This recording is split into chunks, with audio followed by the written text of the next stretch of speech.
flown with Kevin Smith. Yeah, actually. How large is he exactly? He's about, I'd say, 100 pounds less than the kid right here. About 320, I put him at. Really? Yeah. So he hides it well, though. That's what he says. Yeah, he didn't look that big to me. He says he hides it well. He puts, he's got the beard, he put the coat on, the shorts, and we had a blast. But we sat together in first class on a Northwest flight. That's the problem. He was flying Southwest and not Northwest. I see. All right, and that is an issue. I know, but we sat there. We were going to Minneapolis. I'm surprised we didn't end up in Chicago as made the tilt of the plane. But we sat together, all right, and we had the armrest right here, and we were both kind of like not even on the armrest. We were just on our fat. And it was like when you bake cookies too close together, they kind of make one giant cookie. That's what we did. if there'd been coal between us, we'd have made diamonds. It was awesome. We had a blast. He's one of the heroes of mine. But he usually buys 2 seats, right? Yeah. So do you too? I always do that. But Southwest is great. If the plane's not sold out, they refund that money back to you. That's good. So you don't lose it. I mean, you just. But he's rich. Why doesn't he fly first class? Why is he on Southwest? Yeah, exactly. That's a question. I mean, was Greyhound all booked? Well, how do you get through the body scanner?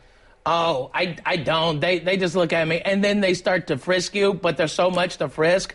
I just start giggling, and they just stop. When you start enjoying it, they get creeped out. You know, you're like, then they start touching your boobs, and you're like, ooh, there could be something in there. You know, y'all could get it. You know, you never know. It's awesome. Do they bother the female chubettes? Of course. You know, They everybody do? gets it. Everybody gets it. I think women in general get a much harder rap when it comes to weight as more than men. Like in America, you're not fat if you're a man till you're 100 pounds more of a weight. For a woman, it's never 100 pounds. It's 20 pounds in Los Angeles, and here in New York, maybe 5, 10 pounds. Well, that's in society in general. Right. I'm talking about on the airlines. I mean, do they? Oh, yeah. Do they get harassed also when you have to buy 2 seats? It's humiliating, isn't it? Yeah, if you need an extender, you have to get 2 seats. But apparently, Kevin still could buckle. So if you can suck it in and buckle, I don't see what the problem is. You know, I don't think you should have had one. Well, it's the overflow. Yeah, it's right. The overflow. That's what I do. That's the reason I buy 2 seats, because if I'm in 22C, I'm in 22B. You know, let's be real, okay?